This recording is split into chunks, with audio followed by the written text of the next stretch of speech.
Who told you? Who told you? Who told you? Who told you? You what? God design, God design. Good evening. Good evening, board buddies. How's everybody doing today? Hope everyone is doing well. Welcome to the Boerboel Show. I'm your host, Jordan Pittman, where we discuss this magnificent breed that we love, everything about it, everything that's going on within the breed, what you can do to make your dog a better dog. I'm your host again, Exotic Boerboel Breeder, and I'm happy to thank you for joining me. We made it another week. Last week we wasn't here, and I hope nobody got alarmed because I wasn't here because I was my daughter's last volleyball game, and I wanted to be there to support her. It was a big game against the arch rivals, so I didn't attend any other games this season. I had to be there for that. How's my board buddies doing today? Can you hear me okay? Thank you for joining us. Thank you for joining us. We have a really good show that we're going to be talking about some things that I think is very important to the long-standing relationship, or any healthy relationship. You're in the right place if you're trying to find out about the African Boerboels, if you're trying to learn about them, if you want to like to become a well-prepared owner, if you would like to become someone that's knowledgeable within the breed, and if you're just an enthusiast in general, this is the place to be. We got Boerboels all around us all the time. We've been involved with the breed for over 17 years, and everything that we speak on is from that perspective of 17 years worth of experience, being involved with the South African Boerboel exclusively, living day to day with them, breeding them, handling them, being the lover of the dogs. That's the standpoint that we're speaking from. So if you want trying to learn more about the breed, you're in the right place. We're here to help you grow, not just for ourselves, but for the breed in general. We're here for the breed because guess what? The breed is going to be here when we are gone. Hopefully, the breed will still survive even longer than us as human beings. So, hope everybody's having a great day and it was busy with their dogs today. Because guess what? You're not going to get this time back. And if you missed a moment, it's all right. You can do better tomorrow than you did today. So for today's show, what we're going to talk about, it's a lot going on in the world. It's a lot going on in the world. And so we're going to be talking about some things with some issues within the dogs in the Boerboel breed. I had a chance, the pleasure to reach out to a South African breeder, indigenous native breeder that's been involved with the breed for some time now. So we're going to talk about that. We're going to recap, talk a little bit about what we had the last 2 weeks ago with the workout tips. I missed a couple points that I think that is very important for me to get back to. And then we're going to cover the general maintenance, how the upkeep, responsible upkeep, what we do with our dogs, different types of equipment that we employ, then the appropriate use. So we got a lot of information that we're going to be covering. And then I had a couple different stories that I was thinking about also telling. Especially, we'll get to that. We'll get to that though.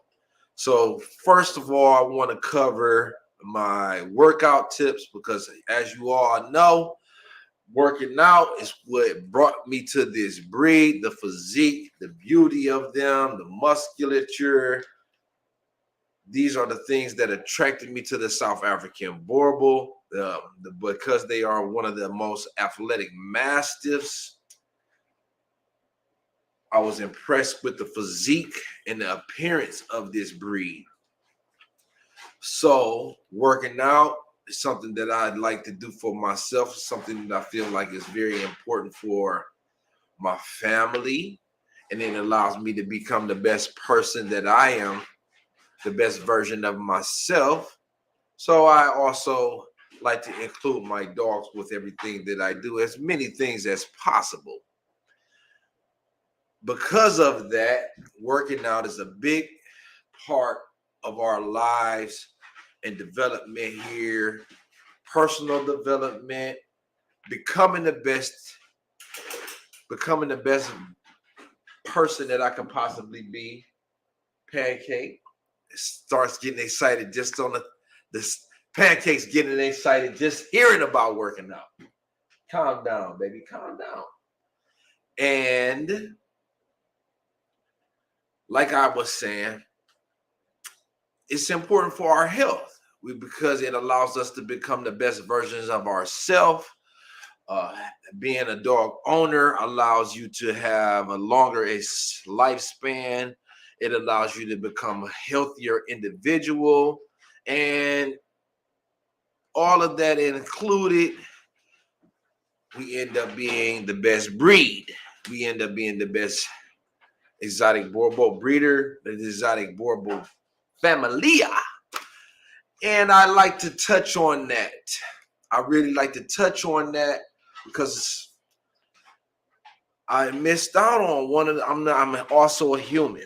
And this is a lot of this information that I'm giving you is not scripted. It's coming off the top of my head. And with that being said, I forgot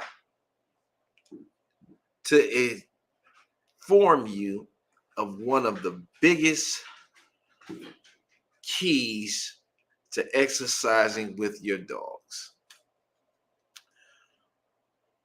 The head to toe inspection. Before you get started with your dog, you want to be familiar with every hair on the dog's body. And that's a little overstatement. I mean, we can't be familiar with every single hair on the dog's body, but you want to do a close examination. And this allows us to become familiar with any and every detail of the dog. We're also going to become aware of any potential injuries, any slight in the slightest way. We want to make sure. My daughter got the dog. She's hugging the dog. Jayla, she can't help it. She loves the dogs. But I always will say that you have to love the dog as a dog, not like you would a human being, or because then what you're doing is mistreating the dog. When you're treating the dog like it's a human, that's not how the dog should be treated. It's supposed to be treated like a dog. And she's got the dog hugged up. Bless her heart. Okay, so they stepped out the room. But I say all of these things to say we would like to become very familiar with even the smallest detail with the dog before we are beginning any type of exercise. And it's important to differentiate the difference of working out and just regular exercise, regular play. Because the dogs are going to require them to go out, use the bathroom, have some regular social time. That's mandatory minimum that you should be doing with your dog on a regular basis anyway. We're speaking to the next level of that type of dog ownership, which would be extensive and would be deliberate exercise. This is where you're taking the dog through a number of reps or a routine. Before we begin to do that, we would like to make sure that the dog is in great shape. We want to inspect the pads and the paws, become familiar, because after the post workout, you're going to also do another inspection to determine the amount of wear and tear. So a lot of us, and it speaks to everyone. We working out, we live in a city, we live in a place where all of the ground is not green grass. Part of it is pavement. And the dog doesn't have on shoes. Let's just be the reality of the matter is the dogs are out there barefoot. And the pavement is not the natural surface for the dogs to be running on and in contact with constantly. That is not, so to speak, Mother Nature's ideal surface for the dogs to be running on.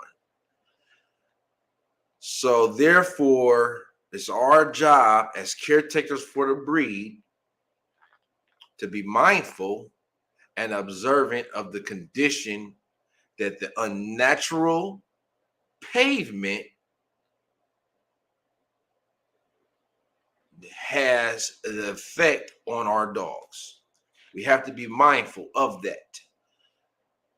Because if you're doing the 45 minute deliberate exercise and the dog is constantly touching the pavement, you can expect some wear and tear on the pads and the paws and the toenails. And I would like to highlight this because I have, in my experience, known dogs to slow down, and you're trying to figure out why, or you're trying to understand. Some people may be harder on their dogs than others, and they may say this dog is not capable, and maybe feel like that this is a reason for the dog to be eliminated from a program, or that the dog is deemed unworthy somehow. I don't know. But do your due diligence as the owner and the caretaker. Big highlight on caretaker, because I think we often, sometimes as breeders, that caretaker part can be overlooked. The care is the very fundamental in the success of any program. So you're going to be mindful deliberately of your dog's condition of the pads, paws, toenails, and the nails. And I wanted to make sure that I went back over that because it's very important to anybody that's going to be working the dogs out. And if they would like to have the improved physique, if they would like to have the ultimate physique of the dog's complete potential, you're going to be exercising your dog. You're going to enjoy the dog. I mean, this is an athletic breed. So because of that, they have athletic needs. And we want to make sure that we are providing the dog's needs as their owners and caretakers. Otherwise, we are abusing, or let's say, not giving the full grace and understanding of what our responsibility as a dog owner. We should do that just because this is something that you should want to do. So with that being said, we're going to move on. We're not going to spend too much time on the recap. First, I would like to cover, thank you for everybody that's still involved. We're going to be taking questions. We're going to be taking, you can leave your questions in the comments all the way up until it's time for us to address the comments. And we're also going to be taking live calls around the 45-minute mark of this presentation. So let's get straight into the lesson. First thing that I would like to cover with this breed, I feel it's very important for us to understand that we must be working with the right equipment. I see a lot of times the dog being misrepresented, or the dog is just out there without any type of collar. And it's a lot of different types of collars. People have their own feelings about that. And I would like to clarify my position, why you see always my dogs with the collars. I have had experiences where the dog will, okay, so let's cover the type of collars. Here is the number one, the most common type, which is known as a belt collar or a buckle collar or just a plain band collar. And I always will have my dogs employed with that. And it's very important for you to understand why. This versus the harness, because it is the direct association with the dog, his brain, and the collar, his neck. This is where the mother would naturally make corrections, will be by the neck. And then you have also, so this is what the man-made version of a training and correction collar. But I like to use, you don't have to have, this is a bit, can be a bit extreme. I mean, but this is for training, then it does have this application. We'll get to that in a second. But I would like to address first and foremost, all my dogs will have a collar because they need to be familiar with the collar. I've had situations where dogs break loose, or they can understand that it's a different person on the collar, and then they will sometimes react and respond according to the situation, or because of the restriction. They need to know that their freedom comes with strings attached, that it's mandatory for them to obey. And this also gives me a direct physical connection with my dog, even if I'm not within the arm's reach. So I use this collar, and I highly recommend everyone to have a collar on their dog, especially exotic Boerboel familia, because we would like to be responsible with our dog ownership. And this gives us a direct association with the dog when we're not able to touch the dog, when we're not able to actually physically put our hand on the dog. We are in touch with the dog through the leash and the collar. This has a instinctual, a natural place for the dog to be touched and feel. They have a feeling where the mother would make corrections or make adjustments in the dog's behavior. And we would like to try to simulate everything that happens in a natural way. A lot of times we get confused because of the modern industries that are associated with pets and dog ownership in the United States, and the ideals of what a dog should be. We've kind of lost touch of the dog actually being a dog. So you see a lot of people walking with their dogs with a harness on, and they feel like this is doing the dog because they don't want to have something around the dog's neck. They want to have, they say that this would make me uncomfortable. How would you feel if I had a collar around your neck? Well, to that, my answer would be, I don't know how it would feel, because I'm a human being and this is a dog. And we are respecting their right, their birthright to be a dog. Mother Nature, natural correction is for the mother to take her canine teeth and nip the dog with a physical correction around the neck. So the dog is going to be responsive to the collar. Next up, we have the modern version of a simulation of Mother Nature's natural response. This is a training collar. This is also known as the prong collar. So this is equipment that you see a lot of people employ when they're training with their dogs. I'm a bit old school myself. I like to employ what's known as a training collar. This is also a training collar. And I was trying to think of a better way to explain it, but this is what you call a choke collar. And I have my reasons for that, and we're going to explain that in a minute. Before I continue on, let me tell you guys a little story. I don't know, and this is why they say that the Boerboel was a dominant breed. It can be not for people that don't have experience. This is not for the breed recommended for first-time dog owners. Pay attention to this.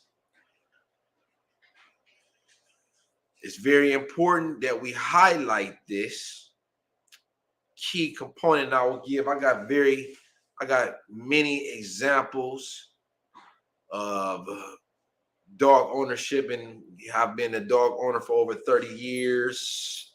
Can't believe that I'm saying that now because I'm 40 years old. I never thought that I would be able to. That's another story. But fast forward. This is a very important. I take my dog. I don't know if I told you guys this, but we went out to Nebraska we had touch base with someone that had a very, part of exotic Boerboel familia. Our practice is to not purchase puppies, but to seek out the best stud dogs that are available, and we use those in our breeding program, and then we produce our own puppies with the exotic Boerboel familia bloodline, and we're able to select from the entire litter of puppies versus purchasing a puppy, and we don't know how that's going to play out, because the expectation versus the actual result can be very different. So we don't put that type of stock in the puppies. We don't want to spend years raising puppies in the unknown. We want to go with what we know that's for sure. So we breed two dogs to what we consider to be the best dogs in the country, and that fit and complement our breeding program. So I headed out to Nebraska, which is 12 hours away from where I am. And we're going through, because we would like, I'm limited on my time. I can't be here for an extended period of time. The vet tells me I do my progesterone testing with the reproductive specialist here in my area. They tell me it's a good time for me to take the trip, head out to Nebraska. So we arrive, boom, get to now Nebraska is very different. Well, not different. It's different. All of these different locations are different. But we get to Nebraska. I'm taking Remy to Bagheera. The breeding did take. We had some very beautiful puppies, some of the most beautiful puppies that ever was produced with exotic Boerboel familia. But that's a little bit ahead of the story. So we're out there in Nebraska, and we're in the middle of nowhere. Well, I call it the middle of nowhere. Seems like we're driving through cornfields for 45 minutes to an hour. And then in the middle of all of these cornfields, bam, we arrive at the reproductive vet. And it's so I say we're in the middle of nowhere, but they got a very nice facility. It's also accommodating to horses and cows. So we arrive at this vet, and it's very new scenery to me, very new situation for my dog. And at this time, there's horses around. I'm taking pictures. I say, there meeting what I consider to be one of the best dogs in the nation. So we arrive at our destination. We went there with the dog, and the sun is beautiful, clear skies. Nebraska doesn't have like the mountains and stuff, but it's clear skies, flat land, and it's ideal for growing plants. Sun is beaming on us, and it seemed like just going to be a magnificent day. The sun, I like to use natural lighting for my photographs. And if I think that that's something that I need to touch on with people, it's how to take good pictures of the dogs. So I say to my guy's nephew, hold the dog. I'm going to take some pictures. And when I'm working with Gerald Parker, big up to my dude, Gerald. And I said, Gerald, hold the dog this way, hold the dog that way. And I'm snapping pictures of the dog. And then I turn and I hear the young man screaming, oh my God, he's on skis. The dog is dragging him. The dog is dragging him. Remy sees a horse. She takes off. His son is on skis at this time. You know, he's like, you ever see a person that's on skis and it's dust coming from his feet because we're in the middle of nowhere. They got rocks and gravel. He wasn't able to get any traction. He ends up releasing the dog. Remy takes off, and I'm in shock. Meantime, I feel, oh my God, I'm irresponsible. Here I am taking pictures of the dog, not taking care of my business. My dog done got loose. She's chasing after this lady's horse. The horse has got blinders covering his eyes, so it doesn't know to run or anything like that. And here comes Remy. I guess she thought it was a deer. This is why it's important to have these different pieces of equipment. This is where they come into play. I'm screaming, no, stop, no. I guess Remy thought I was screaming, go. She jumps and lunges and locks onto this horse's neck. I couldn't believe it. By the time I get there, at the minute that I'm arriving, at the second that I'm arriving at the horse, Remy jumps up and latches onto this horse's neck. The horse spins around, hits me, and I fly 15 feet into the air.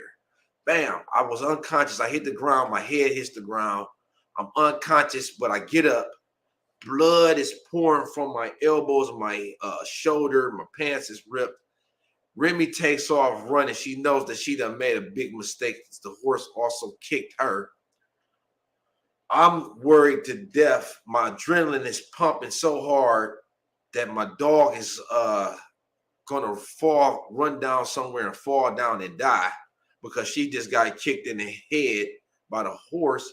I'm picking up blood. I didn't even think about myself.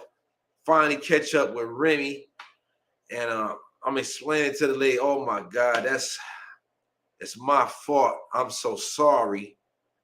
The lady was very upset with me at this time. I can't really blame the lady for being upset with me. But my instincts and my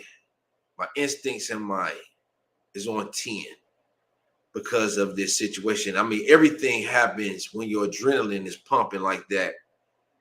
You can see everything is like happening in slow motion. And my instincts kick in. Oh my goodness, I'm getting ready to face law enforcement. So, because anytime that your dog bites someone, you are automatically responsible. And in this case, the dog bit a horse. So I'm speaking to the lady. I'm sorry. I'm apologetic. We both in the veterinarian clinic. Listen, I'll pay for the neck. The dog's latched onto the neck and tore the skin a little bit. Blood is pouring from her horse's neck.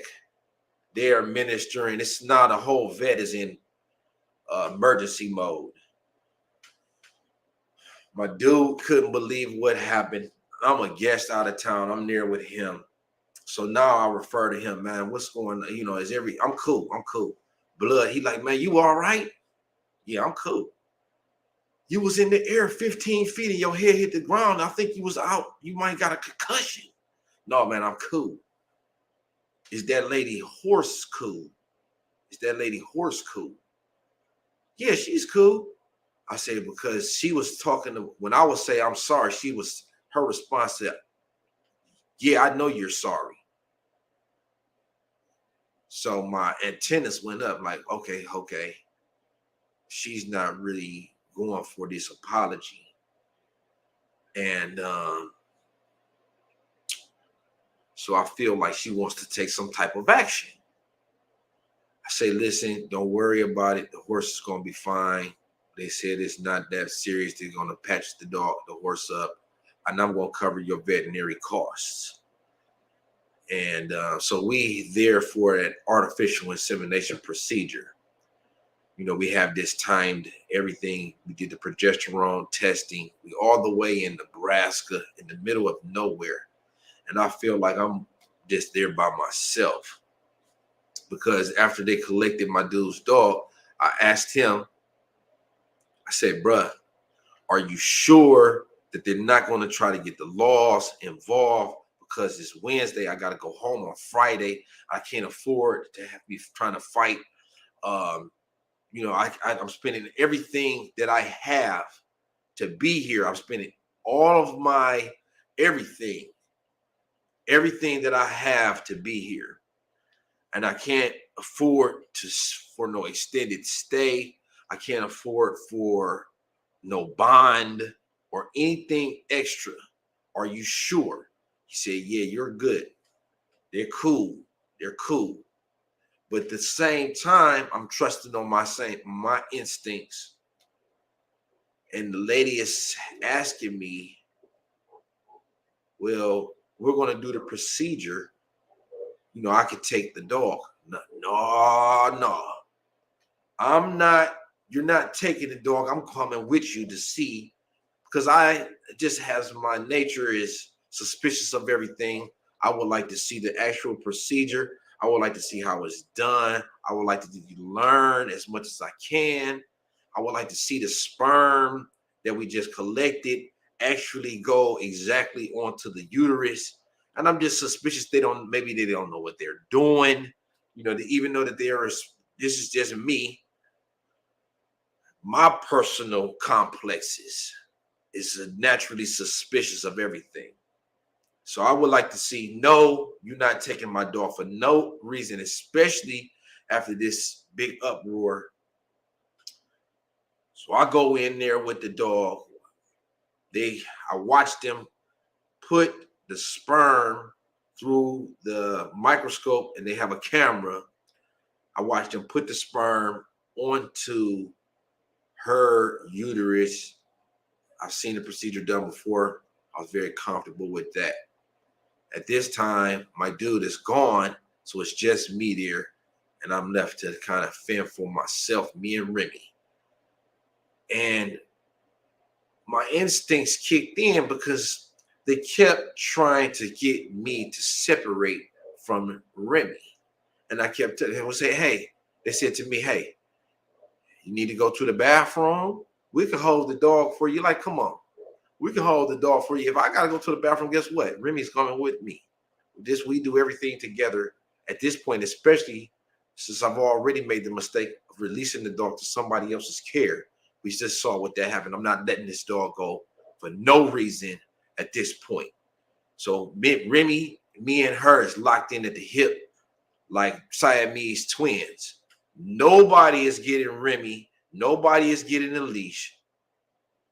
Good thing that my suspicious nature kicked in, because guess what they was trying to do? They had called the sheriff. And they was trying to hold me. I said, okay, after how I found out the procedure was completed. Okay, what's taking so long? Why am I being in this room? Let me get my bill so I can go. Well, sir, we actually had to call the sheriff because the lady is would like to have your dog quarantined and checked for rabies, and it needs to be here, you can do the quarantine at home, but the sheriff is on the way, and we need to have the dog. You can do this at home, so it's not going to be a problem, but the sheriff is coming, and we would like to have the dog examined or warrant for rabies. Why is the sheriff on the way? I got to get out of here right now. Give me my bill. Give me my bill. Well, wait. No, I need my bill now. I'm acting wild. I need my bill right now, and I'm screaming this at the top of my lungs. I have to get out of here. My anxiety is kicked in. I've got a mental illness. I need to leave this place. You are not capturing me, and I'm talking with extreme paranoia because I know I need to leave. If they don't let me go right now at this time, then I'm going to leave, and they're going to have I'm not paying no bill or nothing. I'm leaving in the next 5 minutes. They say, sir, the owner of the vet, the owner of the practice is on his way here. He lives 10 minutes away. He's on his way here. He would like to talk to you before you leave. Listen, come on with that vet. If he ain't here in 5 minutes, I'm gone. I'll be back on Friday, and then he can talk to me then. We can finish this whole situation up. This is on a Wednesday. I'll be back on Friday because we need to do this procedure all over again. I'll be back, but right now I have to go. And a good thing that I did that, because they would have had Remy, and I already know how these situations go. Once their dog bites someone and the sheriff gets your dog, then guess what? You're going to have a ticket, and then you're going to have a court date, and then you have to fight the case. And then your dog, in the meantime, is being held as a prisoner. And you are getting fines and fees by the day. Every day it's a boarding fee, and it's a cost for you to feed the dog. Because my dog, I'm very familiar with the laws concerning the dogs, and you should be, especially in your municipality, if you're going to be a dog breeder within the city limits.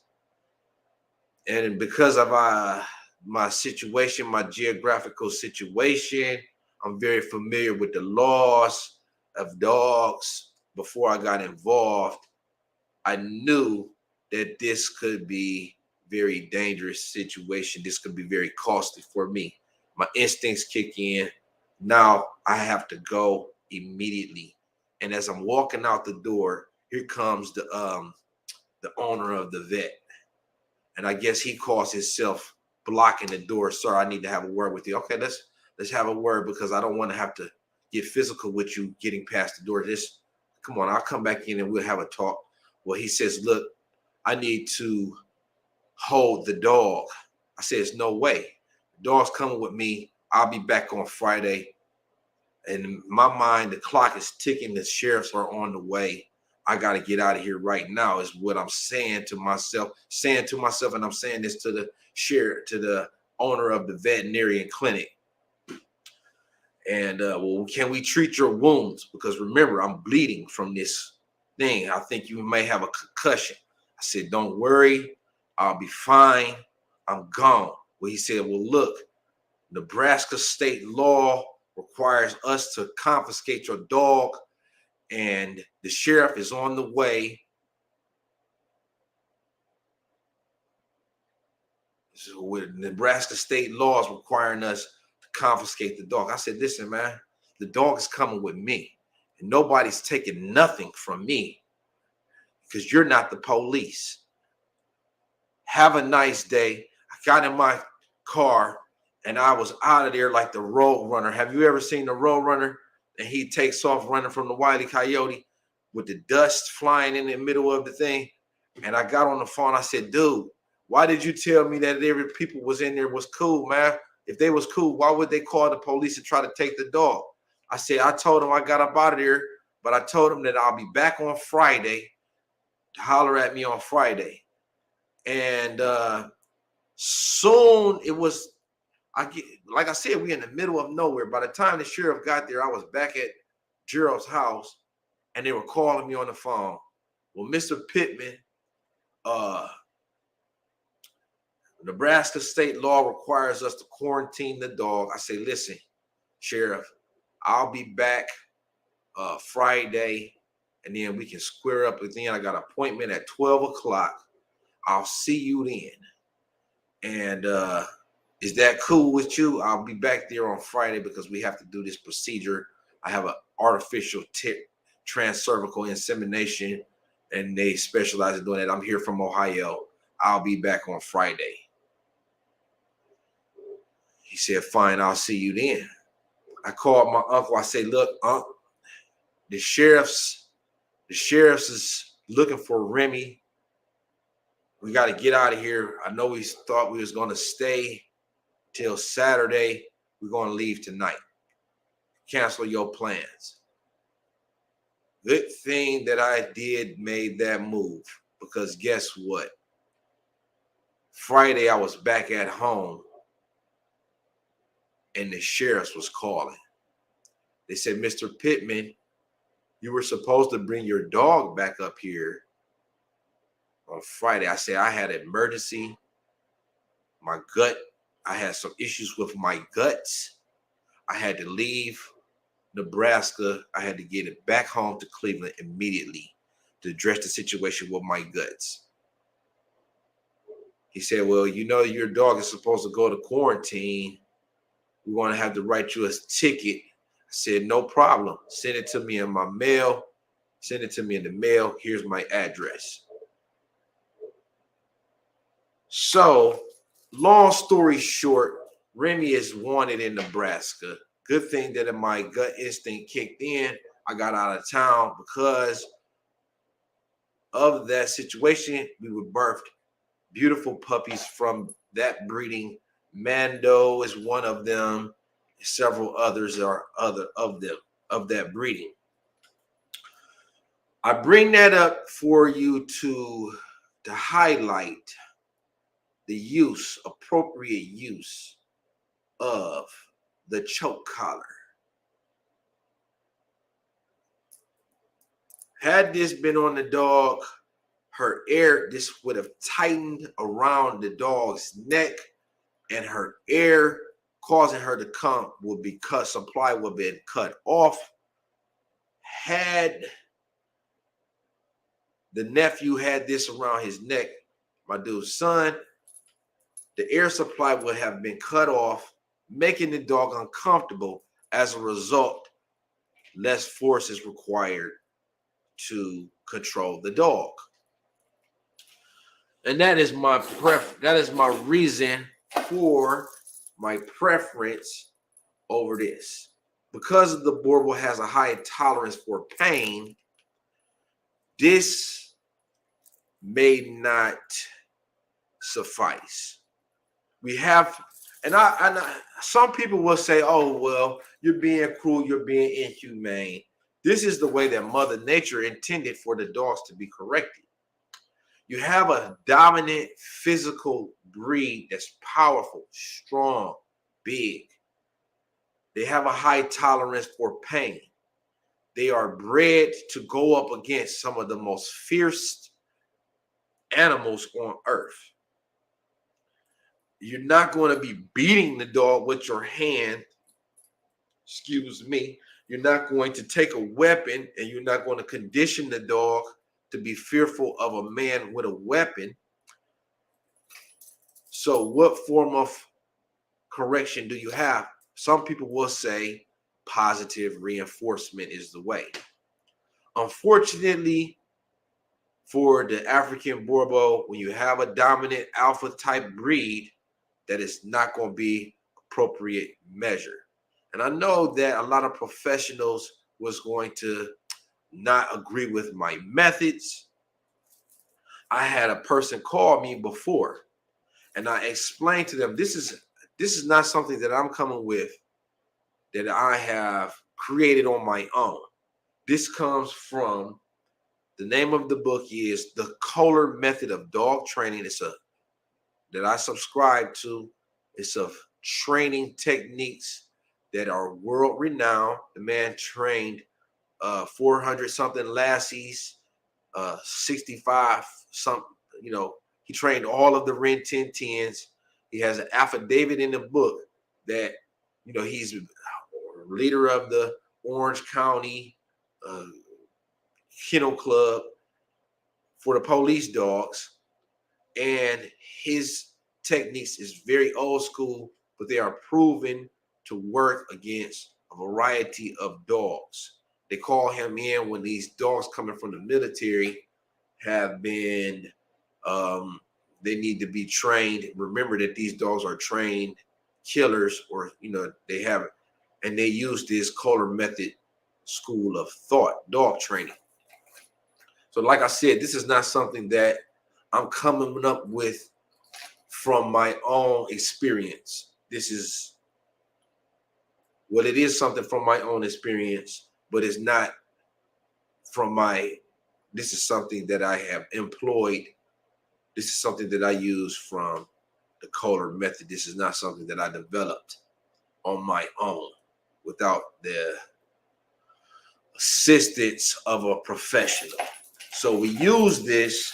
This is also fundamental in training the dog to focus, because the positive reinforcement does not allow the dog to become uncomfortable. So you have to have a balance in life. You have to have fairness and balance. If not, things become unbalanced. And if there is always positive reinforcement with no negative consequences and corrections, then we have the dog result in mistreatment. So we use this. I highly recommend this. These are also effective, but from the foundational standpoint, from the very beginning, we like to use the choke collar, the correction collar. It's important for us to employ this because this allows the dog to become maximally uncomfortable, because it causes the dog to lose something that's very important for their life and survival, which is oxygen. So I'm glad that we're having this talk. We reached the 45-minute mark. I did have some other things that I wanted to discuss, so I'll take a few more minutes. For the maintenance of the dog is the teeth. The teeth are very important. Some people will say you should brush your dog's teeth. I use dog bones and tripe. My dogs are chewing, and that causes them to have that abrasion with their teeth, and their teeth are very white. That also is directly related to the dog's digestive health and the bacteria in their gut, because they're building up that saliva. Some people would tell you to use a toothbrush. This is not wrong information. I'm not going to dispute it, because when your dog is fed kibble, it has a lot of times artificial sweeteners, and that causes rapid tooth decay. What happens is the dog has, because they don't floss, or they're not using that as a toothbrush, the natural toothbrush, which would be a bone, a raw bone, they have this decay. And what happens is ultimately a rapid decline in the dog's health. People wonder why, how did the dog end up becoming unfertile? Well, your dog even though he's only 3 years old, he actually has the digestive system of a 45 or 80-year-old man, because of the kibble and the bacteria in his mouth has led to rapid tooth decay. And then now they want you to take your dog in to see a dentist. And I have been a witness to dogs. Like I said, I go to the reproductive specialist in Ohio, world-class leading reproductive specialist in the nation. And They actually have a helicopter landing pad for dogs that's being flown in from the ICU. People bringing their dogs in there for dental surgery. They also have a dental surgeon on hand. So that brings us to the final point about dog maintenance. And I was also going to tell you a story about that too. But I don't want to take up 2 minutes of your time because time is precious and we're not going to get any time back. We're going to save something for next week. Never, funny, I know it might seem funny that I'm even saying this, but it has to be said because things do happen. Never give your dog alcoholic beverages or drugs.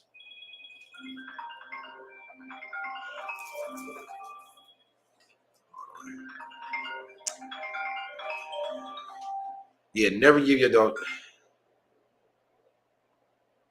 Hello? Hello? Hello, George.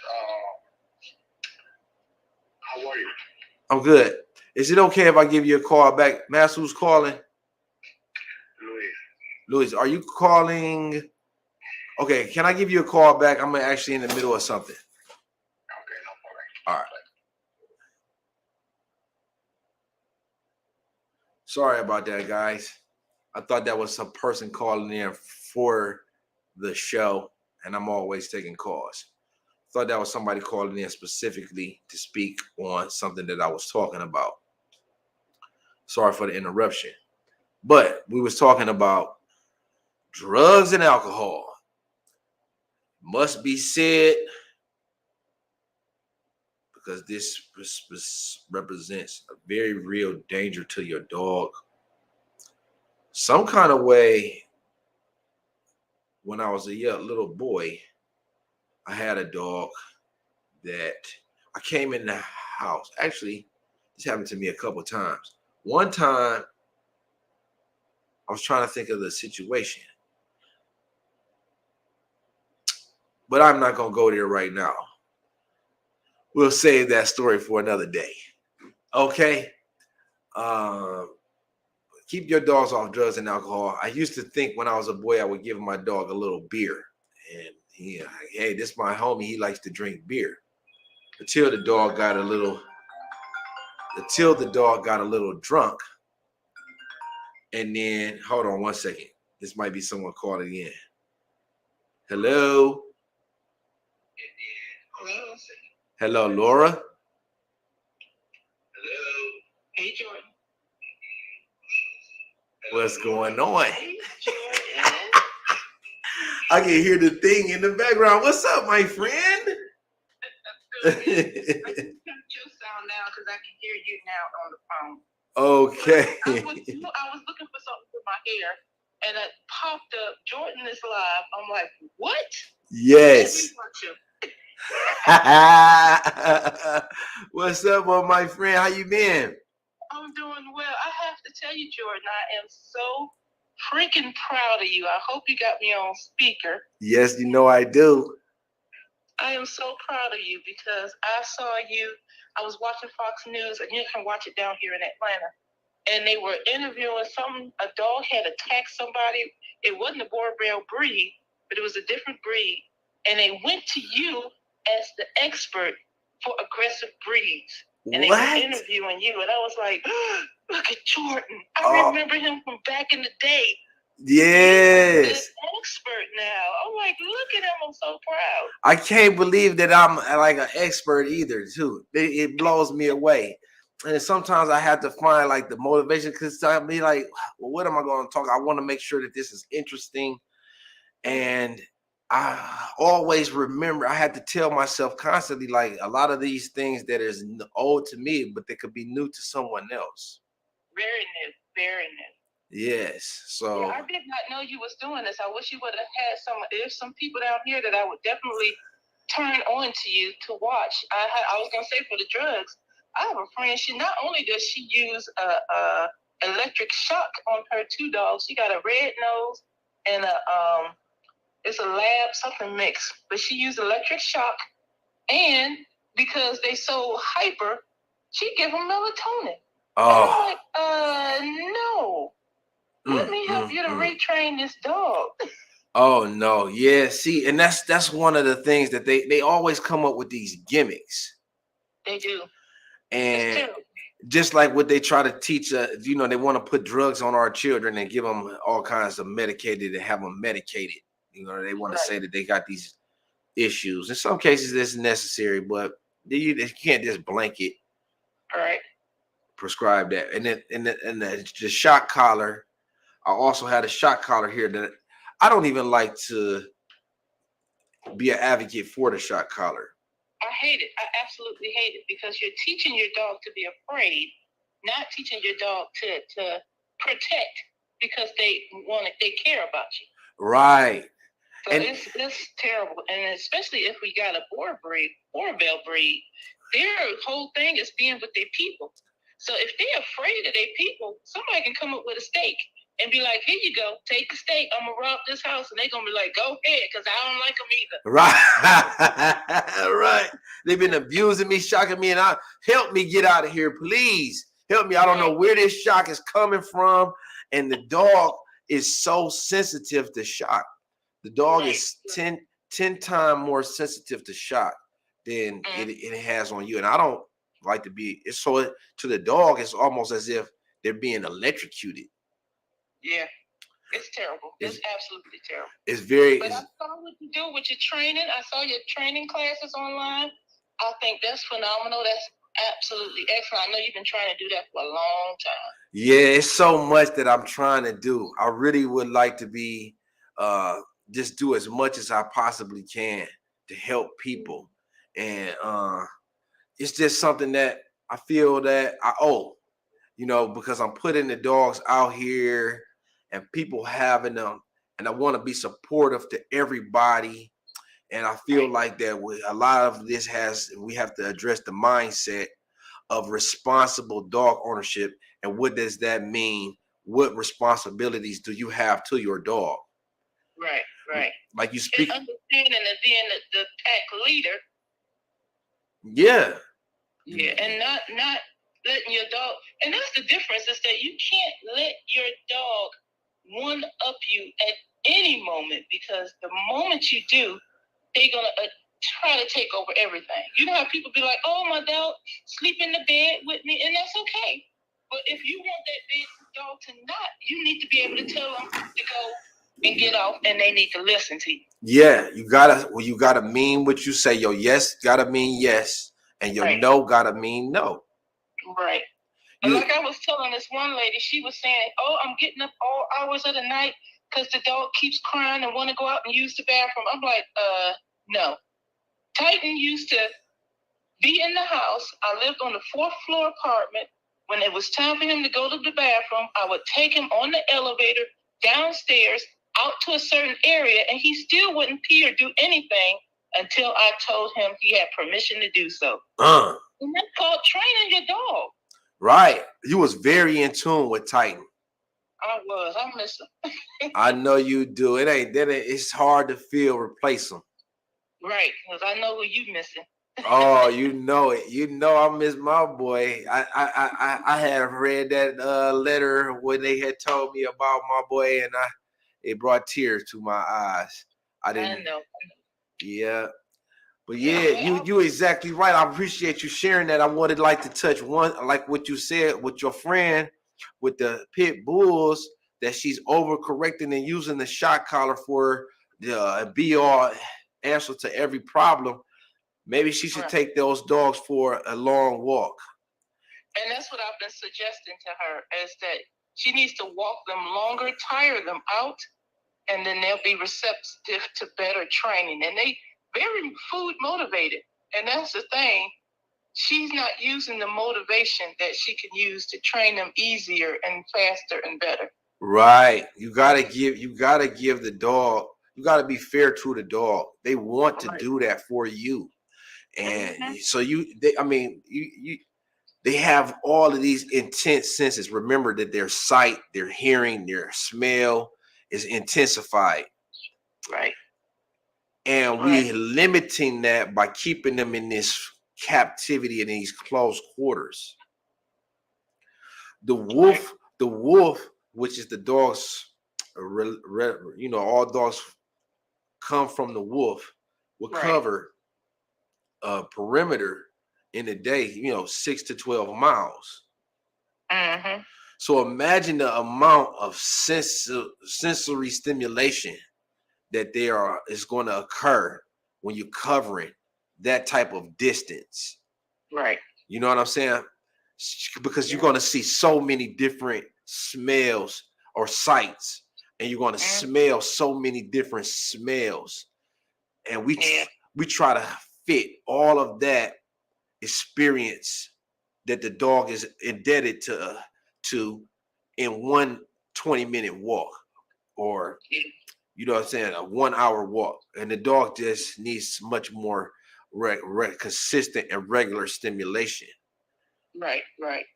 So yeah, I think that will be a remedy to an antidote to her overcorrected, because I just hate to hear that. Yeah, when I see it, I was like, nope, you're gonna have to do better.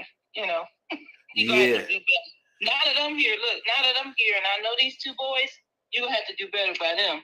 Right. Yeah. Don't give up on her. She'll learn. And then, you could always have her tell her the director to my show, and she could look and see, what we doing with our dogs.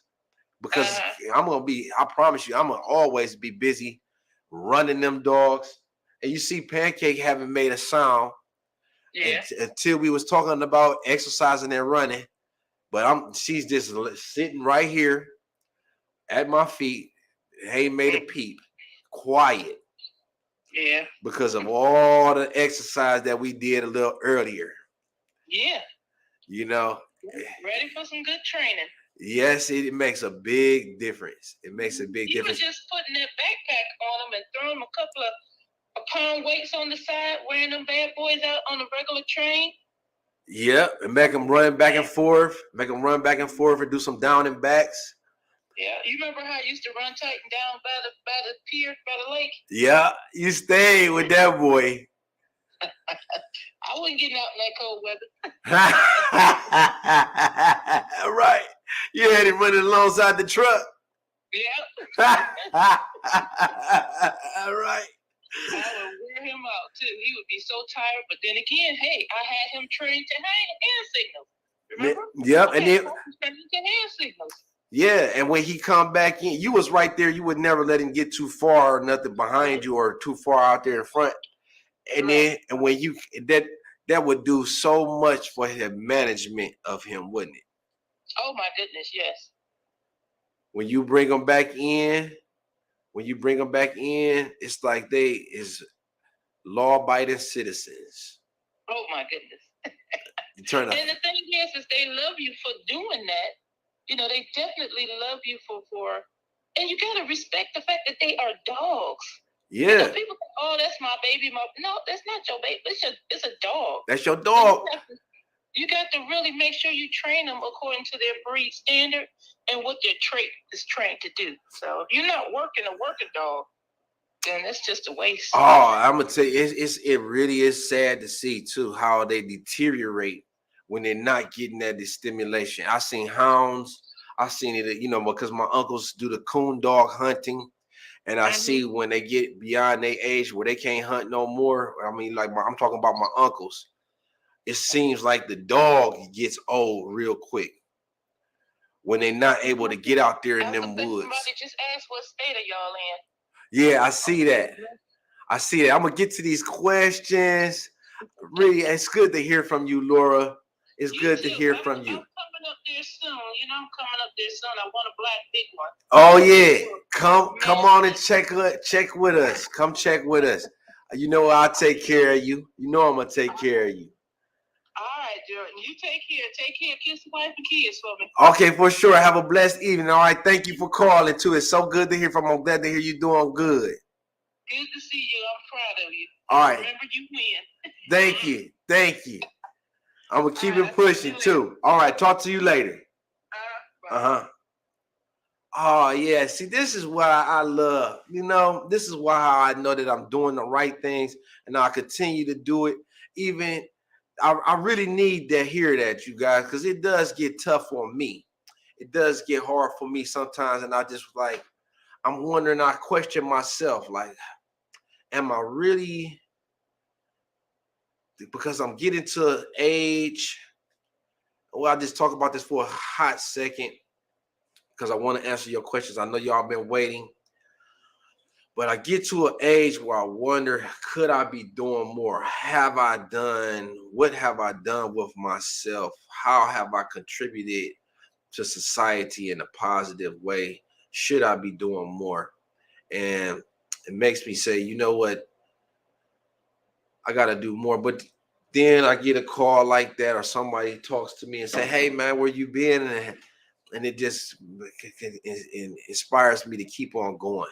So thank you, y'all, for all my loyal supporters and my following, because at the end of the day, I really am doing this for y'all. I do this for y'all. I would like to make sure that I'm having a positive impact and a lasting impact for future generations to come. I like to be a model. I like to be a good example of how you should conduct yourself and how to be successful with this dog ownership. And so that's my goal with this show. So we're going to get to these questions. Devin, I kind of addressed that. What's up, Sean? Remember I hope you saw the last episode, we had your dog on there. That was King. Remember we said we was putting the King up there. What's up, my main man, Rob Monroe? Always down for the cause. Always there right with us. Appreciate you rocking with us. As usual, man, don't forget, I got to get your equipment out to you. I'm going to be doing that soon, man. Don't even worry about those costs. It's on me. It's on me. I've been hella busy. We located in Cleveland, Ohio for the humble warrior. Thank you for the question. Thank you for joining. And let's see what it say. Mark Lowry. Yeah, that was a real story. We're gonna try to keep it interesting though. It's a learning lesson. It's a learning lesson. It's an experience. Wise man will tell you that you learn from the experiences of others. Because two schools of thought. Some people believe that experience is the best teacher. Wise man would tell you that you learn from the experiences of others. So I shared that to give you some insight. Hopefully nobody has to have that very scary situation happen to them. And that's it for today, y'all. I hope that I have made up for the lost time that I missed. I've been thinking about going every other week with the show because I like to make it very informative. And I spend a lot of time just thinking about you guys. What can I do to be a better help? What can I do to make this episode better than it was last episode? So I was thinking maybe I should go to every 2 weeks, but y'all let me know what y'all think is best. Should I continue to drop it every week or should we just skip? I think I would like to do it every week. I think that it's best. My uncle told me, he say, nephew, that's a lot of content, but I got a wealth of experiences to share. And I think that we need to, grow this community. We have to, part of the practice of responsible dog ownership is being consistent. And despite of everything that we have to do, we still owe it to our dogs to be there for them on a regular basis and be there consistently. So with that being said, I'll be think I've just came to my own conclusion. I'll be back next week.